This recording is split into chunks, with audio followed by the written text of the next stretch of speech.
First year MBBS में आए हो, सिलेबस से डर लग रहा है, सीनियर्स का नाम सुन के टेंशन हो रहा है और समझ नहीं आ रहा है कि क्या पढ़ना है, कैसे पढ़ना है, सिलेबस बहुत वास्ट लग रहा है, तो डोंट वरी, ये वीडियो एंड तक देखना, सब कुछ समझ में आ जाएगा। Hello everyone, my name is Tushar Chandra Jha, मैं second year MBBS student at NRS medical college Kolkata. तो मैं आज आपको बताऊंगा कि फर्स्ट ईयर एमबीबीएस का proper road map subject wise कैसे पढ़ना है, और एक बहुत इंपॉर्टेंट टॉपिक भी डिस्कस करूंगा, रैगिंग, कि कॉलेज में मतलब रैगिंग की एक बहुत पुराना प्रॉब्लम है। तो सबसे पहले मैं आपको बताऊंगा what is the reality of first year MBBS.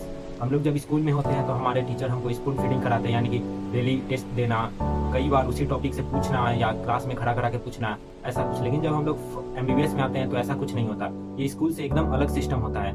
यहाँ कोई डेली टेस्ट नहीं, कोई बार बार याद दिलाने वाला नहीं। लेकिन अगर आप स्टार्टिंग से ही अच्छे से क्लैरिटी से पढ़ोगे तो फर्स्ट ईयर एमबीबीएस आपको बहुत आसान लगेगा और मैनेजेबल भी है, क्योंकि सभी करते हैं। तो मैं सबसे पहले शुरू करता हूँ subject wise guidance. Anatomy, anatomy को king of the first year बोला जाता है, क्योंकि एनाटॉमी में ही हम लोग सबसे पहले कैडेवर को देखते हैं, फिर मतलब कौन चीज कहाँ है वो पढ़ते हैं। तो एनाटॉमी फर्स्ट ईयर का सबसे हेवी सब्जेक्ट है और इसमें डेली टच बहुत जरूरी है। आप थोड़ा ही पढ़ो लेकिन डेली पढ़ो एनाटॉमी को, क्योंकि रोज थोड़ा थोड़ा पढ़ोगे और डायग्राम खुद से ड्रॉ करना, जो भी बुक्स में डायग्राम है, जैसे कौन सा मसल, कौन सा बोन्स कहाँ पे है, ये सब अगर डायग्राम हो, क्योंकि जब तुम एमबी का एग्जाम दोगे यानी कि प्रोफ का, तो उसमें भी अगर तुम क्वेश्चंस में अगर डायग्राम ड्रॉ कर दोगे तो ज़्यादा मार्क्स मिलेगा। डायग्राम्स ड्रॉ करने से वो थोड़ा कंसेप्ट बैठ जाता है और मतलब तुम जल्दी रिकॉल कर पाओगे। रिलेशन और उसके अप्लाइड एनाटॉमी पे फोकस करो। जैसे बाद में तो जो अप्लाइड एनाटॉमी है वही ज़्यादा काम आएंगे क्लिनिकल में। तो फिर एनाटॉमी पढ़ो और उससे जो रिलेटेड क्लिनिकल प्रॉब्लम्स हैं या क्लिनिकल उससे जो जुड़ा हुआ है क्लिनिकल, उस सब पे ध्यान दो। सबसे एक प्रो टिप्स क्या है कि कैडवर को अच्छे से पढ़ो, क्योंकि बेसिकली तुम जितना प्रैक्टिकली सीखोगे वही तुम्हारे एमबीबीएस में काम आएगा, क्योंकि एमबीबीएस का क्राइटेरिया है कि तुम्हें एक लाइफ लॉन्ग लर्नर बनाएगा। तो आपको तुम्हें जिंदगी भर पढ़ते ही रहना है, तो अच्छे से पढ़ना। तो अब मैं बात करता हूँ फिजियोलॉजी का। फिजियोलॉजी क्या है, वो मोस्ट लॉजिकल सब्जेक्ट है। फिजियोलॉजी के बहुत सारे टॉपिक्स हम लोग ट्वेल्थ में पढ़ के आए हुए रहते हैं, इसलिए हम उसको हल्के में लेने लगते हैं। लेकिन हमें फिजियोलॉजी को हल्के में नहीं लेना है, क्योंकि फिजियोलॉजी पढ़ोगे तभी उससे आगे सेकेंड ईयर में रिलेट कर पाओगे। फिजियोलॉजी वो सब्जेक्ट है कि जहाँ समझाने से सब याद हो जाता है। फिजियोलॉजी कैसे पढ़े, तो फिजियोलॉजी पढ़ो, व्हाई और हाउ पर फोकस करो। जैसे कोई आप तुम सिस्टमिक रेगुलेशन पढ़े, कुछ कार्डियोवैस्कुलर या रिस्पिरेटरी, कुछ भी पढ़े तो उससे रिलेटेड जो चीज़ है उस पर ध्यान दो। जैसे कौन चीज़ कहाँ जा रहा है, पाथवे जो भी हो उसको अच्छे से पढ़ो। अगर फिजियोलॉजी स्ट्रांग रहेगा तो आगे के क्लिनिकल सब्जेक्ट्स तुम्हें ऑटोमेटिकली आसान लगने लगेंगे। फिजियोलॉजी में तुम फ्लो चार्ट्स बनाओ, फिर मैकेनिज्म के को स्टोरी की तरह समझो, रट्टा मत मारो। मैकेनिज्म अगर याद रहेगा तो फिर तुम सारे क्लिनिकल प्रॉब्लम्स भी अच्छे से कर पाओगे। बायोकेमिस्ट्री, बायोकेमिस्ट्री की बात करें तो बायोकेमिस्ट्री एक स्मार्ट सब्जेक्ट है।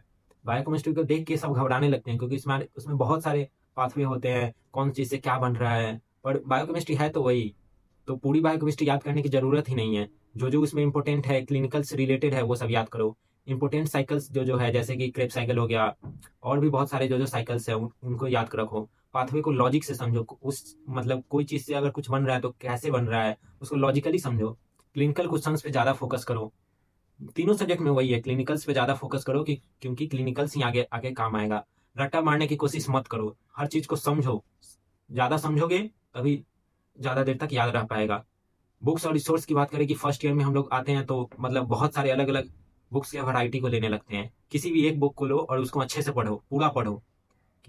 मतलब कोई सीनियर कोई बुक बोल दिया, दूसरा सीनियर दूसरा बुक बोल दिया, तो हम लोग सब बुक लेने की मतलब सब बुक लेके पढ़ने लगते हैं। लेकिन कोई एक बुक को पकड़ो और उसको बहुत अच्छे से पढ़ो। 5-6 बुक खरीदने की जरूरत नहीं है। ज़्यादा रिसोर्स रहेगा तो ज़्यादा कन्फ्यूजन रहेगा। एक सब्जेक्ट रहेगा तो एक उसी को मेन बुक बनाओ और उसी को अच्छे से पढ़ो। अब तुम्हें डेली पढ़ना क्या क्या है, तो होस्टलाइट्स के लिए डेली स्टडी रूटीन अलग होगा और डे स्कॉलर के लिए अलग होगा, क्योंकि डे स्कॉलर को मतलब हर चीज़ घर में मिल जाता है, तो उन लोगों को उतना नहीं होता। लेकिन अगर कोई होस्टलाइट्स हो तो उनके मतलब सीनियर्स भी होते हैं।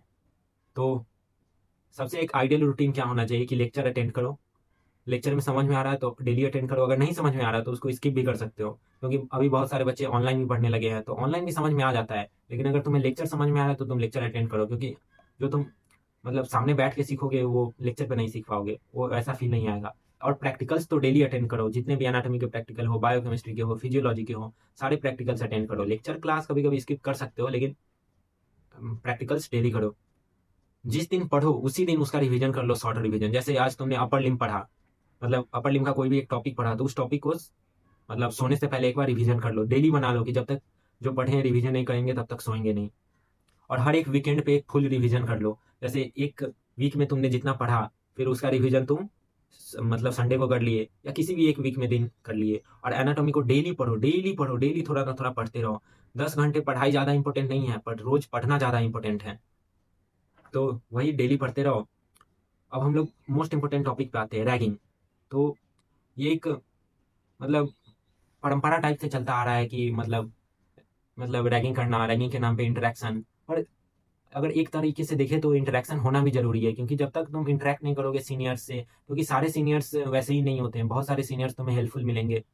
मतलब उनसे तुम पूछ सकते हो कि कौन सा बुक पढ़ें, क्योंकि उन्होंने एक्सपीरियंस किया है, वो भी नीट निकाल के आए हैं। तो अगर तुम उनसे पूछोगे तो उनका एक्सपीरियंस तुमको मिलेगा, और फिर उस एक्सपीरियंस के बेसिस पे तुम खुद अपना पढ़ना स्टार्ट कर दो, तो वो ज़्यादा बेनिफिशियल रहेगा। अब तुम ही स्टार्ट किए और तुम वही गलती कर रहे हो जो गलती सीनियर्स पहले कर चुके हैं, तो वो सही नहीं है। उससे अच्छा सीनियर से गाइडेंस ले लो, क्योंकि बहुत सारे सीनियर्स होते हैं जो तो मतलब तुम बोलोगे तो तुम्हें हेल्प कर ही देंगे। मतलब कोई कोई सीनियर्स होते हैं जो तुम्हें मतलब रैगिंग लेते हैं, लेकिन एक तरीके से देखो तो इंटरेक्शन होना ज़रूरी है। तो हर चीज़ को मैनेज करो, ऐसा नहीं है कि मतलब उधर चले गए, हर चीज़ को मैनेज करो। मतलब कॉलेज आए हो तो कॉलेज लाइफ एंजॉय करो, पढ़ो भी, हर चीज़ करो, लेकिन टाइम के साथ। जो कॉमन मिस्टेक्स है वो जो फ्रेशर्स करते हैं कि मतलब नया नया कॉलेज में आए रहते हैं तो कॉलेज लाइफ को ही एंजॉय करते रहते हैं, पढ़ते नहीं हैं।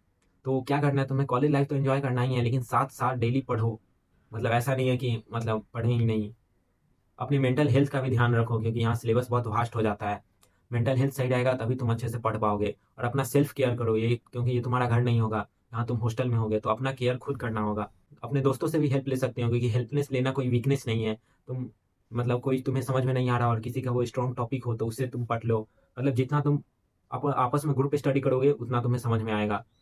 तो फर्स्ट ईयर एमबीबीएस आपका फाउंडेशन है, जितना स्ट्रॉन्ग फाउंडेशन होगा उतना ही स्मूथ आगे का जर्नी होगा। तो इसलिए फर्स्ट ईयर को अच्छे से पढ़ो, क्योंकि वही पढ़ोगे तो फिर आगे तुम्हारा बेस एकदम मजबूत हो जाएगा। तो अगर आपको ये वीडियो हेल्पफुल लगा हो तो लाइक कर देना, और अपने बैचमेट्स के साथ शेयर कर देना, क्या पता उनको ये वीडियो हेल्पफुल हो जाए। और अगर आपको कुछ और जानना हो तो आप नीचे कमेंट करना। Bye bye. All the best future doctors.